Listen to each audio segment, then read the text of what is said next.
So, as a introduction to the topic, service provider selection and monitoring is one of the many things that ERISA plan fiduciaries like yourselves have an obligation to the plan to do. So, it's again one of the things that Two West helps you fulfill among your fiduciary responsibilities.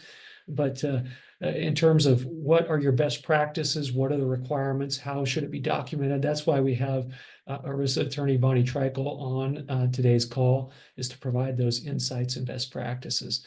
And I got to brag on her a little bit about her background is when we go out to these retirement plan geek conferences and get RCE and look at who's the speakers are going to be, we always see her name. I don't know how you get called upon to be a speaker at so many conferences, but it seems like almost anywhere I go, for industry related topics, there's Bonnie, based out of Kansas City, but she's speaking, nationally across a half dozen conferences a year, it seems like. So. Well, thank you for that, Tim. I would say the thing is, for those who are logged in early, it's not good for the running schedule to be at all those conferences, but it is good for getting helpful tips and information for what's going on that impacts our retirement plans here in Kansas City and those that you're serving probably all over the country, as I know you and the team have a book of business that spans across the country as well. So it's really helpful to kind of hear what's going on in a lot of different markets, and particularly what's going on in Washington, which I'll probably sprinkle in a little bit of that today. As today's actually an interesting day to get to have a webinar for an investment related topic that has nothing to do with this topic. But if we get time at the end, maybe we'll talk a little bit about an executive order that is expected to be signed today as it relates to private investments and cryptocurrency, which is just kind of a fun little tidbit that we could throw in at the end if we have time. So with that, should we dive into service provider selection and monitoring? Let's do it.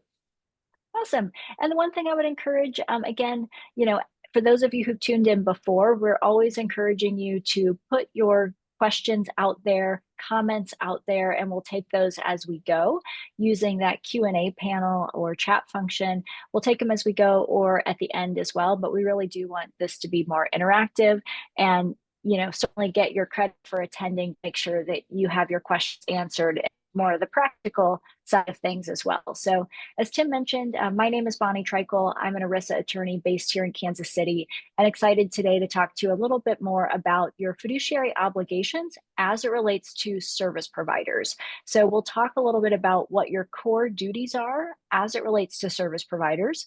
We'll do a quick refresher and reminder on those common service providers to your retirement plan.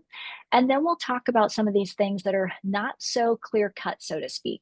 So we'll talk about things like your 408b2 disclosures, or rather your contracts, but then that thing you have to do with them called assessment of the reasonableness, and I put that in quotes, the reasonableness of fees as it relates to those agreements. So we'll talk about how do you actually evaluate the fees? How do you evaluate those 408b2 disclosures, which is required by the plan and its plan fiduciaries? And then how do we just effectively manage those agreements over time? So that's really our agenda today. Hopefully, if you are taking notes, you'll walk away with a few action items that you could take back and do in your next committee meetings, along with Tim and others on the team at Two West, or likewise, just things to keep in mind as you go along. So if we start with just core responsibilities, as you know, we look to ERISA for our core fiduciary obligations. For those that might be non-ERISA plans, most of your plans are probably following ERISA as a best practice. So I'll use that as our guidepost during today's conversation.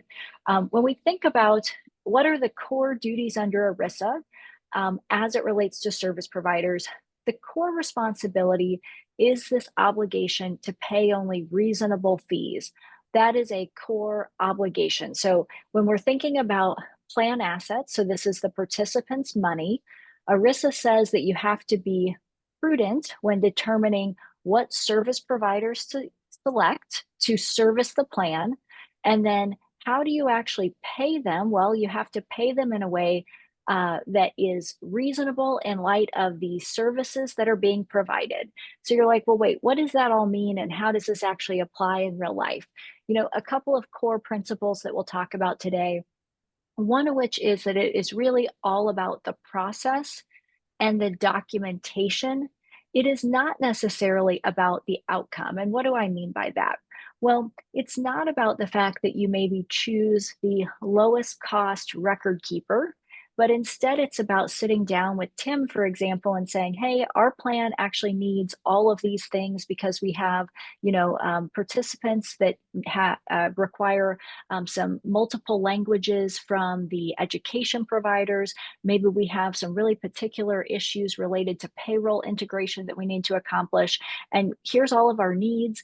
And based on that, we need XYZ service provider.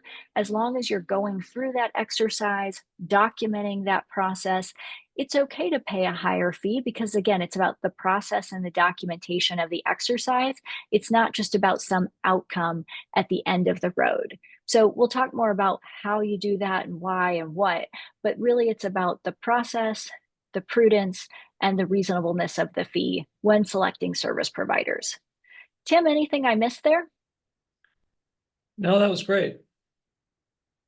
Perfect. Okay, so who are the people that are paid from the plan? Now, again, keep in mind there are two ways that service providers can be paid. One way that you can pay service providers is from the corporate assets, or rather the organization's money. So you could say, hey, we're just going to write a check for everything and not charge participants. Some of the issues we'll talk about today are mitigated if you just paid for everything out of the company. But I would say that's not typically the case, and ERISA doesn't say you should pay out of the company. What's much more common in my experience is that most of these service providers are paid from plan assets. So, and we can talk about the different ways that that can be structured, but in most cases, the participants, their money is being used to pay for these various service providers. And so that means when we're thinking about, hey, how are we using plan assets or participant money to pay these service providers, then the issues we talk about today are going to be much more important than if you said, you know what, we're just going to use corporate money and write a check for all of this. That would be a whole different kind of discussion because you're mitigating a lot of risk when doing so. So when we're thinking about who those service providers are that might be paid, I'll take the first three on this list as some common examples of different ways that this can be structured. So again, we're talking in terms of participant-directed plans, not trustee-directed plans here.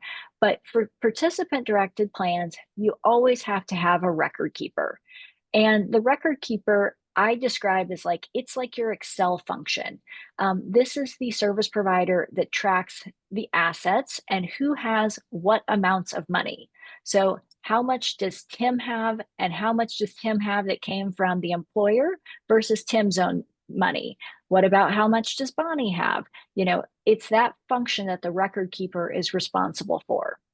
Now, there's also a separate function there, which is someone is also holding the money. And again, ERISA requires that there is a service provider that holds the money, and that is who our custodian is. The custodian is the one that's actually holding the money that the record keeper's keeping track of. Now, a lot of times, most of you, if I said, hey, can you tell me who your custodian is or your trust or custodian, you'd probably say, I don't know who that is, because typically your record keeper is going to provide that as a package. So you're going to maybe get two separate agreements for the custodian and the record keeper. They might look like two separate agreements, but they're going to come together as a package. You're not going out and picking your custodian on your own. The next one is the third party administrator, or TPA. And you may be familiar with the term bundled versus unbundled. And this comes up when we're talking about TPAs and record keepers. So the TPA is the one who I think of as the compliance function. They're doing things like coming up with the compliance testing results. They're doing most of the participant notices. They're doing things like the loans and the hardships. They're doing all of these more compliance related things, probably the plan document too. So the TPA can be a standalone third party in an unbundled relationship, or you might find what's called a bundled relationship where there's no separate TPA and where the record keeper is actually doing both of those roles. So they're taking on the responsibility to do both the compliance things that I just mentioned, plus the record keeping. So if it's bundled together in one, that's just the record keeper, that's the bundled relationship, or it might be unbundled where you have both a TPA and a record keeper.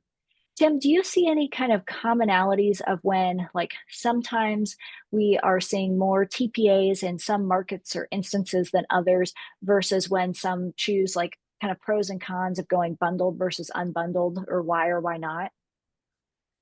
I mean, commonly, if there is a really intricate plan design for whatever reason. And maybe it's a professional services firm that desires some kind of elaborate contribution strategy on behalf of not only the employees but the employer match and or profit sharing.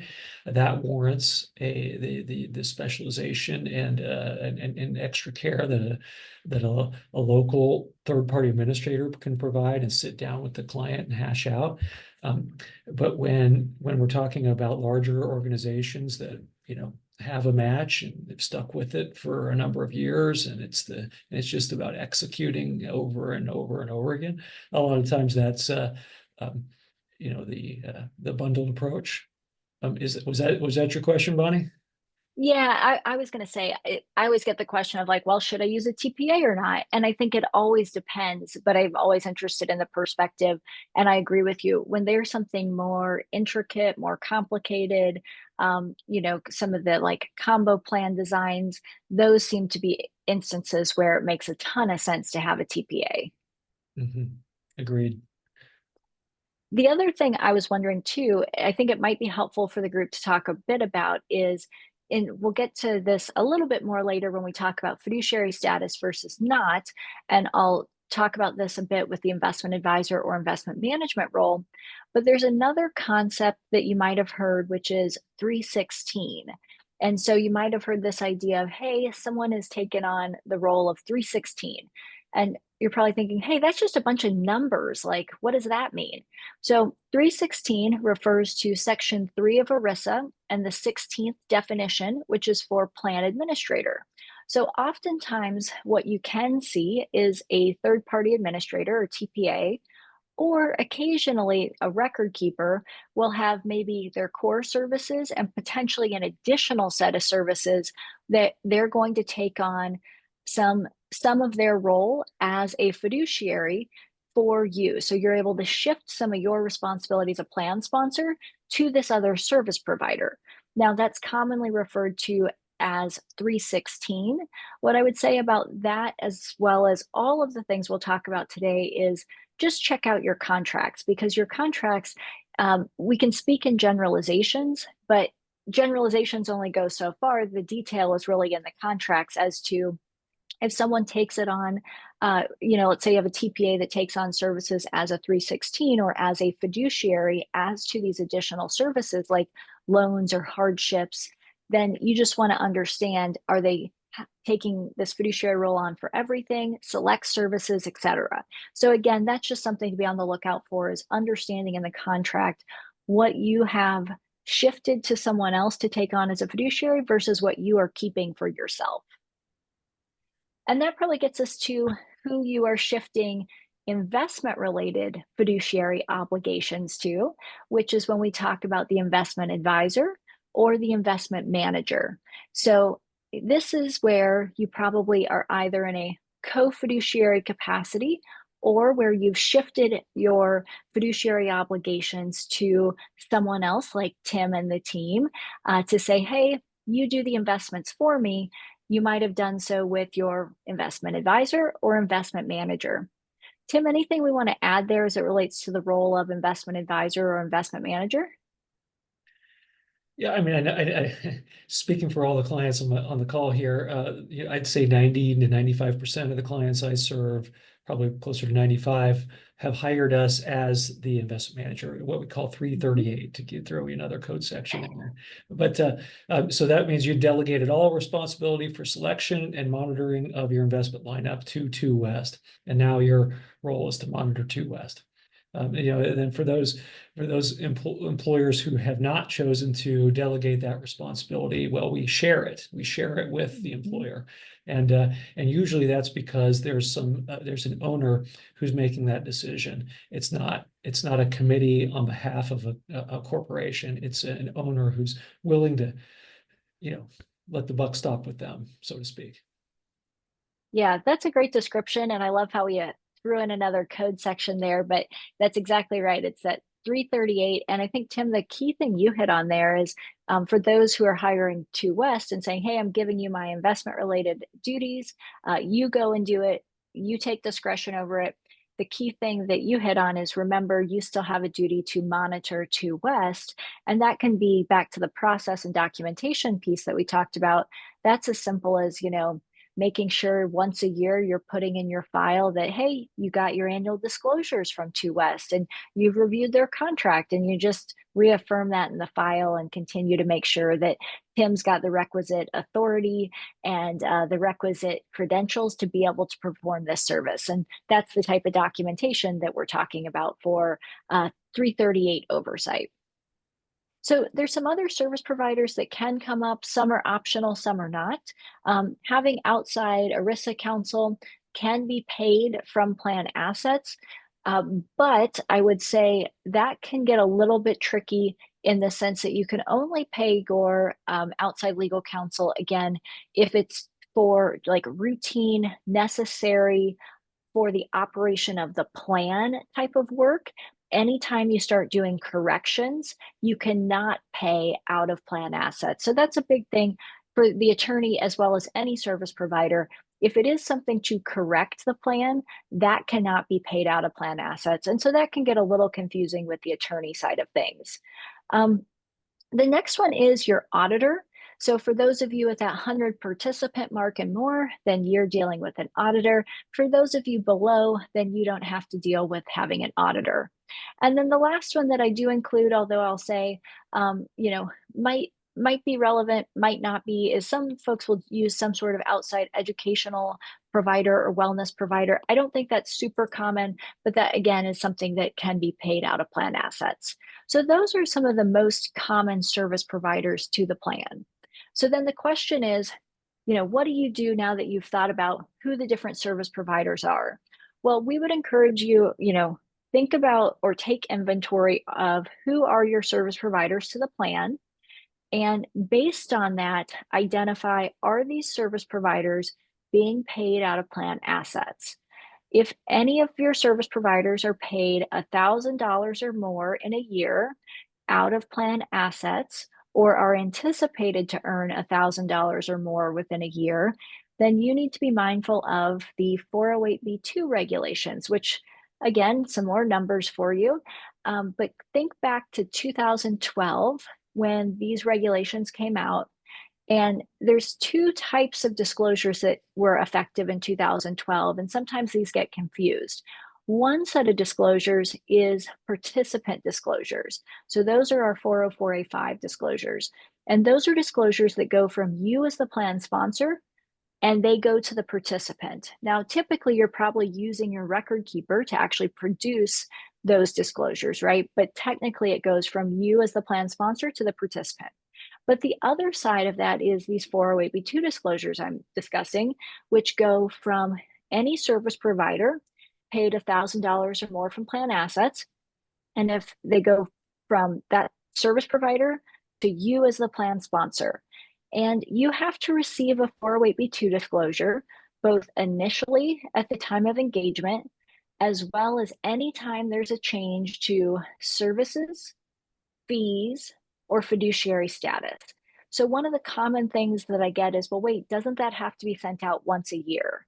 It does not have to be sent out once a year. Typically what you'll find is this quote 408(b)(2) disclosure It's actually probably the service agreement. So for example, Tim, I'm guessing, and correct me if I'm wrong, but your 408B2 disclosure is the same as your contract, right? Correct. So any 2S clients on the line should be able to find their 2S contract, and then they would go and look at the services, the fees, and the sections that say fiduciary and the sections that say non-fiduciary for those services. And that would be where they would find this 408B2 disclosure embedded within the contract. And that's very, very typical. The tougher ones to read are not going to be from 2West. Probably some of like the TPA ones aren't terribly hard to read. I do find that the record keeper 408B2 disclosures, because a lot of times they're looping in some of the costs from fees used to revenue share, those can be pretty difficult to read. So I think making sure that you get, and sometimes it is just in the record keeping agreement, but then a lot of times it's the record keeping agreement and then it's got updates to it over time. And those can sometimes be a little bit tricky to read depending on how the fees are set up with that record keeper. So Tim, any comments on just kind of typical 408B2 disclosures or where to find them from some of these service providers? Yeah, I mean, many of the service providers, record keepers in particular that we work with, will produce a participant level fee disclosure, and that's updated frequently. Mhm. I don't know what that frequency is, but it's frequently, at least on an annual basis, and it has encompasses any fee that's being billed to the plan, right? So that's going to be the expense ratios of the mutual fund investments. It's going to be what the record keeper charges. It's going to be, 2West's fee if we're charging the plan. It's going to be any third party like a TPA if we're charging the plan. So all that's going to be rolled up into this service, not a service agreement, but a participant level fee disclosure. Is that typically what you see as well, Bonnie? Yep. So that's going to be on that annual 40485 that goes to participants. That's right. And I think a good exercise for plan sponsors is to be able to see, hey, the disclosures I got from these service providers, is that rolled through to that participant level agreement the right way? Okay, so yeah, so I guess what I described was the 404A5, and what you were Mhm. describing earlier was the 408B2 disclosure to the employer, That's correct? exactly right. Yep. And so it's looking at the 408B2s from the service providers to the employer, and then the employer checks out how do those all roll up into a single disclosure to the participant. And so you've got kind of that full spectrum. And then also keeping in mind that the loop back of all of this is usually what's on, not usually, but what's on a 5500. Then it all really rolls back around to a 5500 as well. And that's the disclosure to the government of all of these fees. And so that's really our full circle. So, what are you looking for when you're looking for your 408B2 disclosures? Well, one, you just want to make sure you have them. That's the starting point. If you think about, and if you've ever dealt with the Department of Labor showing up in your office, one of the first things on their request list is going to be to ask for a copy of your 408B2 disclosures. So that is one thing, is to make sure you know who are your service providers and where are those disclosures. If you don't know where they are, then you need to make an outreach and say, hey, can I get a current copy of my 408B2 disclosure or contract? That would be kind of action item number one. The next thing to keep in mind from there is, then how do you start to evaluate these service providers? So what you're looking for is this reasonableness of fees concept. And we'll talk more about that here in a minute. But you're looking for, are the fees that I'm paying reasonable given the services that I'm receiving? And then likewise, thinking about, okay, are there additionally any conflicts of interest from this service provider that I need to be aware of? And you're going to document your review and then put that in your fiduciary file. So that's really kind of the steps you're looking for in that disclosure review. And I think, Tim, correct me if I'm wrong, but a lot of times in your meetings, you're helping people to identify, and that's going to tie into some of the longer term benchmarking and things as well, right? Yes, for sure. On a frequency of at least once every 3 years, if not more often. Everyone loves that exercise. So when we think about why are we doing this and how are we doing this slide comes up in a number of our programs, but it really is about that prudent process. So I'll probably come back to this here in a minute when we talk more about running an RFI or running an RFP and how that's done. But it really is about keeping an objective process when evaluating service providers and doing so in a way that allows you to document and then revisit that over time. So, as I mentioned a moment ago, if you're looking for that step by step for identifying your covered service providers, and when I say covered, those are the ones paid $1,000 or more, you start by just identifying them, determining when you got that last 408B2, and then reviewing for those required parts. One of the things we haven't talked much about is evaluating the needs of the plan and its participants. I mentioned that briefly at the beginning, but really just being thoughtful about, are you actually looking for things that are specific to your plan and its participants based on your participant demographic or your participant population? I don't know if any of you on the line ever do any participant surveying or anything like that, but I do think that that can be helpful to have some thoughtfulness around what is it that my people actually need? What is it my people actually want?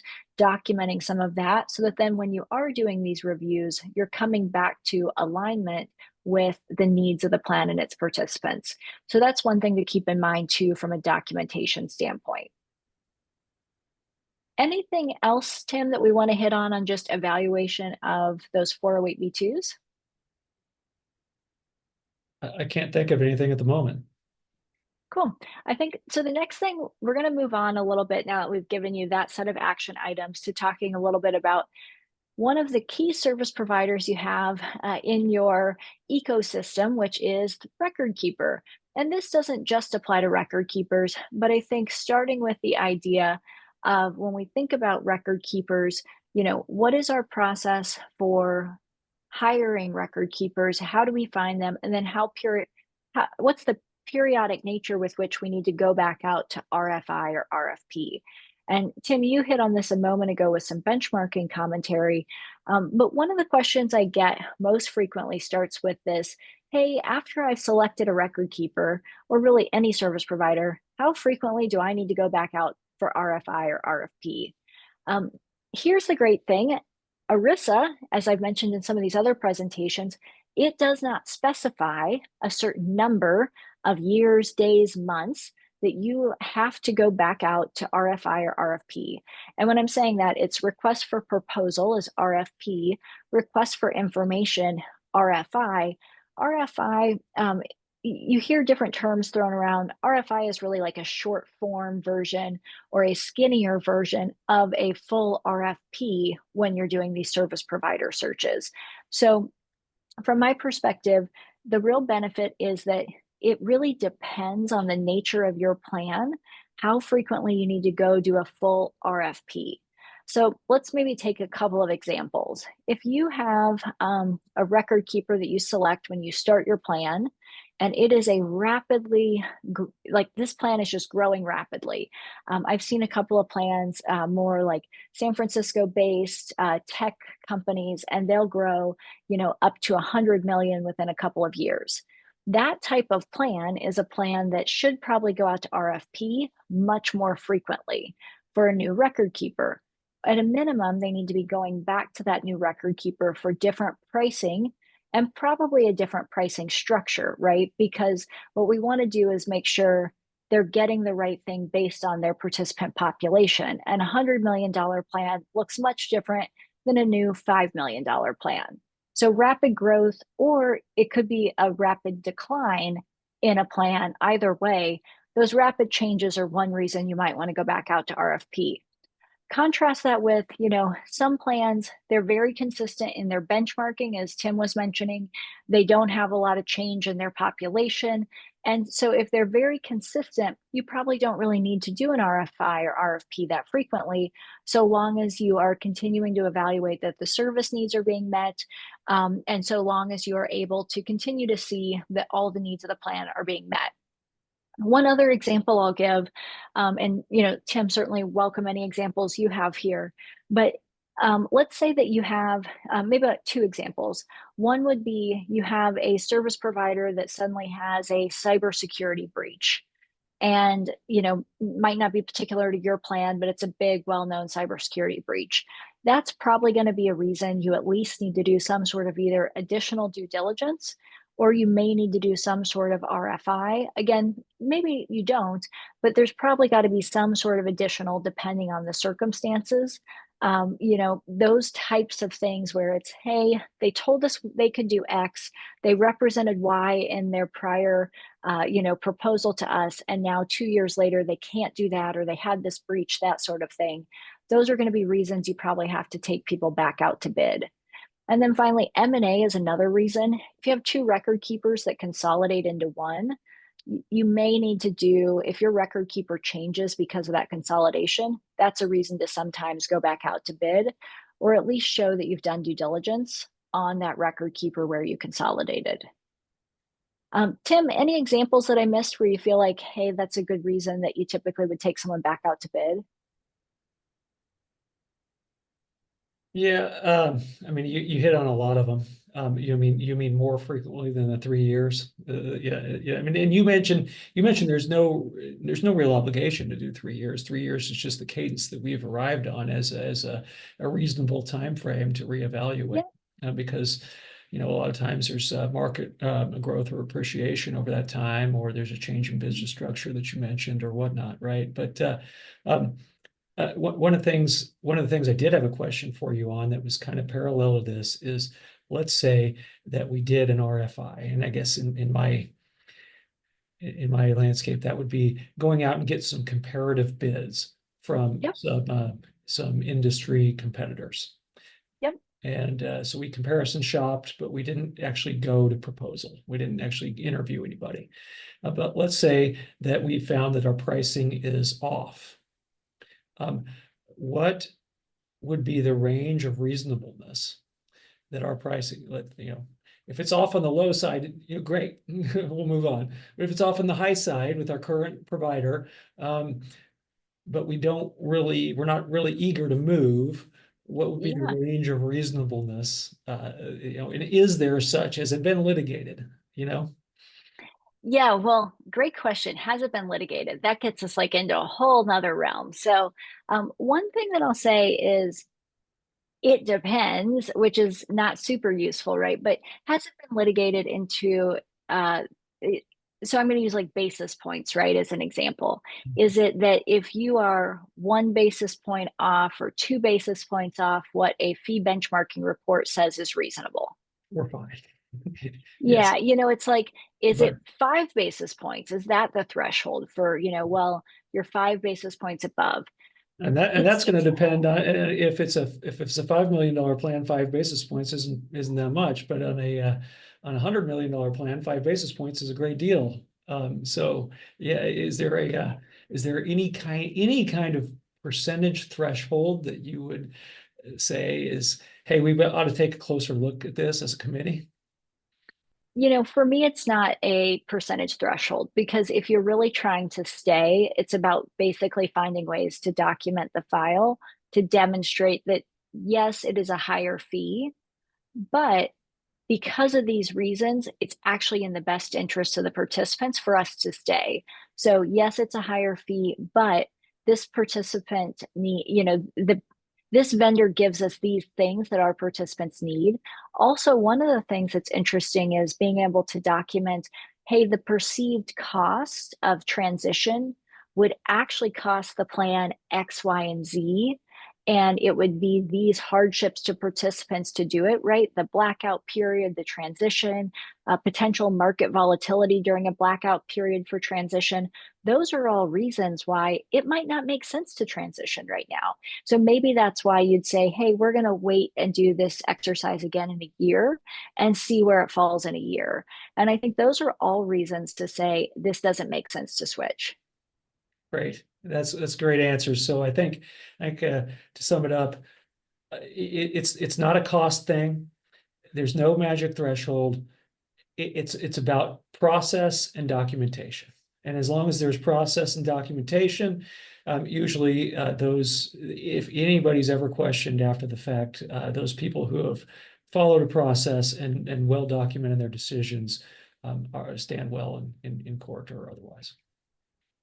Absolutely. And so that's going to actually get me to a little bit more on this slide where it's when you're running an RFI or an RFP, how are you doing that? Well, I think going back to a slide a minute ago is about this objective process. To create the objective process, it comes with two parts. What's the information you're giving to vendors so that they can propose, and what's the information you're getting back? So when you talk about things like you want to make sure you're giving them what's the number of participants, both active and termed participants, because that can influence what you're getting back, right, from that vendor. You want to give them information if the plan has loans. You want to give them information about the value of plan assets, some of the investments that are in the plan. You want to make clear, like, what are the goals with our service provider? These are the types of things that, a vendor is going to need. And you want to consistently give that to any vendor who's participating in an RFP process and probably an RFI process. Likewise, you want to make clear any restrictions you have on what they should give back to you, right? You're probably going to do a series of questions that they have to answer, but you want to make clear what they should be giving back. So I'll give an example of this. When we think about pricing for plans, it can vary dramatically. And it can vary dramatically based on a couple of things. One, will there be any proprietary investment options from that record keeper included in the fund lineup? Two, will you use any of their proprietary services, like a managed account service? Those types of things can largely influence pricing. So you might say, hey, we want to do an RFI or RFP, but we only want pricing coming back on a per head, or we only want like flat fee pricing or per head pricing, not asset based, and we only want it free of any proprietary options. That would be very different than if we said, yeah, we'll take your proprietary menu. And again, Tim's going to be very qualified to help with those types of clarifications. But one thing that I will say is there's a habit now, because of all of the way that record keeper consolidation has happened and prices have gone down for record keeping fees. Well, record keepers still have to make money. So what's happened is, as record keepers have still sought to make money, the flip side of this then becomes what? Well, they include proprietary things to make money in other ways, i.e., record keeping will look free, but we'll put our investments in and make money there. And so, again, I would just encourage, those are two separate fiduciary decisions. The investment side and the record keeping side, they have to stand on their own and both meet a fiduciary process. Anything else there, Tim? That's great. Thank you. We put in just kind of 4 quick steps for an RFI or an RFP. I feel like we've largely covered most of this, but certainly if people have questions, we would encourage you to make sure you're dropping those in the chat so that we can cover those as we kind of wrap up with some of our next half of the presentation. One of the things I want to move on to, though, is making sure everyone understands roles and responsibilities. Talked about this a little bit earlier as we looked at some of the initial roles as it relates to typical service providers. And we said, we have the record keeper, a TPA, an investment manager, and that sort of thing. But there's all types of different operational and administrative duties that a plan sponsor has. So we put a couple on the screen as a snapshot. But one of the things to keep in mind is there's probably actually 60 plus duties that a plan sponsor has for running a plan. And so if you think about all these different fiduciary duties that you have, you as the plan sponsor own every single one of those until you delegate them to someone else. And you have to delegate them to someone else in a contract, and it'll show up in that 408B2, right? So the idea here is you want to make sure that you are identifying what are all your duties and then who are you delegating these things to. So for example, you can think about all the different things that relate to the plan and how that divides up, but there might be things like notices. Think about participant notices. There's a variety of different ways that breaks down into different tasks. So one thing would be, number one, who's creating the notice? Maybe the record keeper. But then number two, who's distributing the notice? Is that the plan sponsor who has to distribute, or is that the record keeper?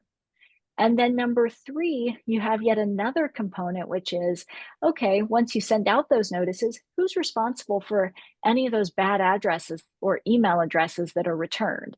That could be even a third role or responsibility that you have to take count of.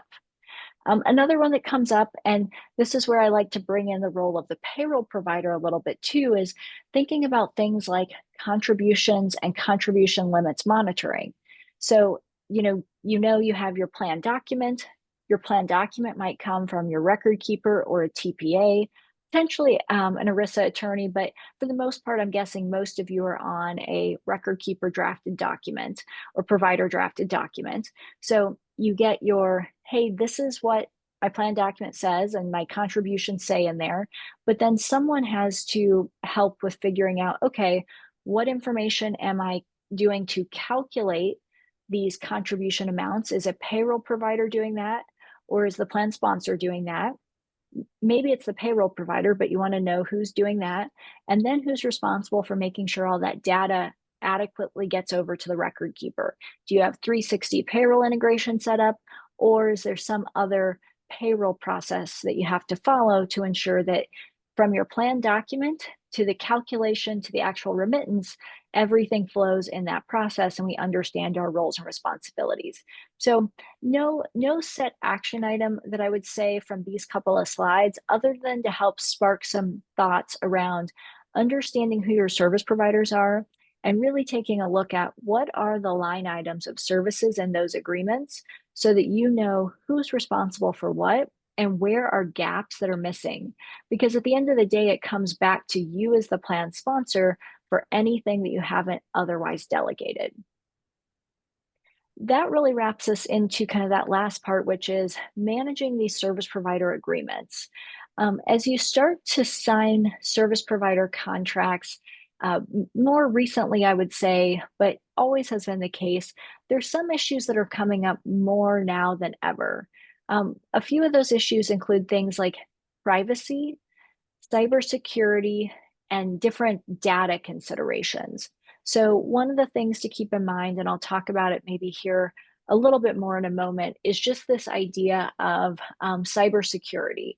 So for anyone who has access to your participants' PII, making sure that you are prudently selecting those service providers who are going to have that PII, and then making sure that you're going to be able to take note of how they're complying with the Department of Labor's guidance.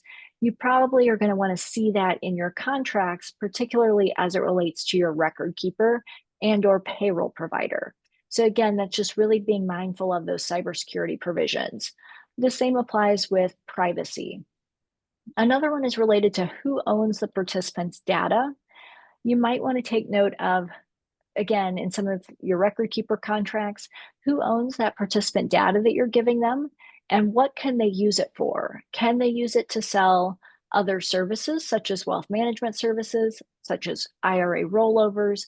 What are those service providers allowed to sell to your participants by virtue of getting that data from their retirement plan? So there has been some litigation on that.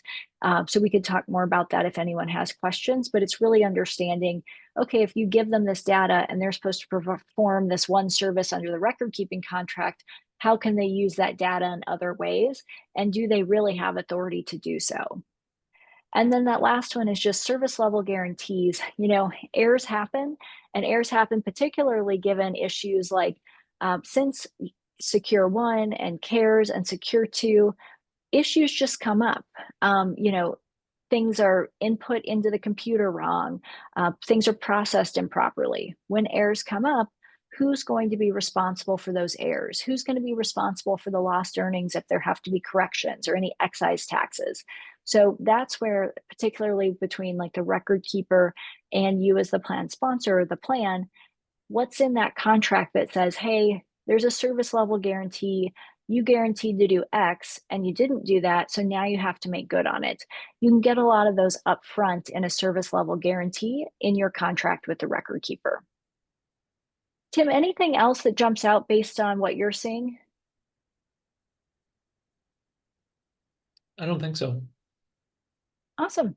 Okay, well, we don't have a terribly long amount of time left, so I want to maybe talk about a few next steps and then also make sure we, if it's okay, talk about a totally unrelated investment topic just because it's happening, this week and it's exciting and timely. So as we think about, our things in the wrap up side, number one, make sure you're determining the areas where the plan requires the assistance of service providers for necessary and reasonable services. So you can pay out of plan assets for those things that are necessary for the operation of the plan. So they've got to be necessary services. They've got to be for the operation of the plan. They cannot be for corrections. So that's one thing to keep in mind. And then make sure you're just establishing a prudent process for the selection of these service providers. That is a fiduciary activity. And so it does still have to follow the prudent process. Make sure you're negotiating the provisions in your service provider agreements. I think that's one thing to just make sure, these are contracts that can be negotiated. One thing I do get that comes up sometimes is this idea of like, wait a second, I'm just a small plan. This giant record keeper, they're not going to change anything for me. But even if you can't get them to change something, just making the ask and being able to document that you've made the ask and tried, that can go a long ways too. And that can show that you're following a process, you're making that effort, you're trying to get them to change their cyber or data uh, kind of protocol for something. So you've made that effort even if they said no. And then finally, just develop a mechanism to review on an ongoing basis. I think we say this for every webinar, but it really is, it's not the look at your 408B2s and have a one and done. It really is looking at it on an ongoing basis. So that's really what I have for our key action items and next steps. Tim, anything else before we talk briefly about our alternative and private investment topic? Well, I think we've covered it so well that we don't even have any questions yet. So uh, I'm eager to hear what you have to say on the political landscape here with what's going on over in Washington. Yeah, so I mean, it's timely because I haven't seen it come out in the press in the last hour or so, but it is expected to happen today. So again, this is more on the investment related side, but the current administration and our new Department of Labor have been said to be very pro alternative investments. And when I say alternative investments, this includes it includes cryptocurrency and digital assets, but also things like real estate, hedge funds, private credit, uh, private markets. So those are all included in what's called this like private or alternative asset space. One of the things for those of you who've had access or worked with DB plans before, this set the crypto piece aside, but talking about things like, private credit, that sort of thing, the alternatives, that's not anything new in the DB world, right? The DB world has had that for quite some time, but particularly because of, I think, some of the fee concerns and some of the liquidity concerns and just operational concerns with record keepers, it hasn't been on the defined contribution side, or at least not as long or as well known on the DC side. So one of the things you're seeing, particularly probably back in 2020 and 2021, you started seeing more, I'm going to say in the very large plan market, the mega market space, you started seeing some of these custom target date funds that started incorporating things like hedge funds and private equity into their target date fund suite. And we had a case against Intel recently that won in the Ninth Circuit, and they had included both private equity and hedge funds in their target date fund suite.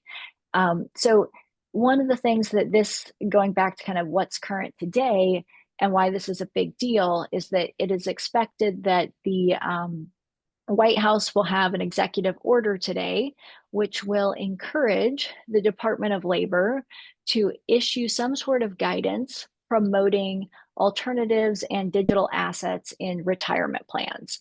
So the big headline that I take that to mean is just because you can do something doesn't mean you should do something.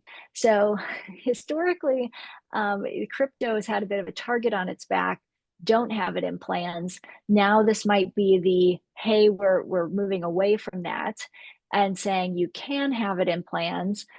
I would still emphasize you still are going to have to follow a prudent process, meet what's best for the needs of your plan and your participants, but there is going to be more encouragement of this coming from Washington than before. So, is there any immediate action that anyone's going to take? No, absolutely not. But it will probably be a trickle down effect, pardon me, with guidance to come in the future on this particular issue. Right. It's very So, interesting. I mean, everybody, if you could wave a magic wand and increase your returns, I'm sure anybody would do it. But just because you're adding risk doesn't mean you are increasing returns. And in this case, um, adding risk of adding securities that either A, in the terms of crypto, don't have an adequate track record for us to be able to place much confidence in, or B, in terms of private investments that have a lockup period that are illiquid. We're not at the comfort level yet as your 338 investment advisor to recommend adding those assets, either a standalone or as a part of a target date solution yet. We certainly don't want to be first movers in that space. We want to kind of see how this plays out. So more to come if and when we get to a point to where we feel like it's prudent to add some of these types of investments, then absolutely we'll be talking to you as committee members before doing so. awesome.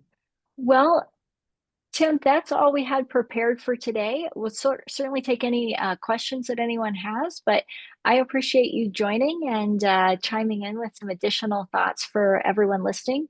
And thanks everyone for spending the time with us this afternoon.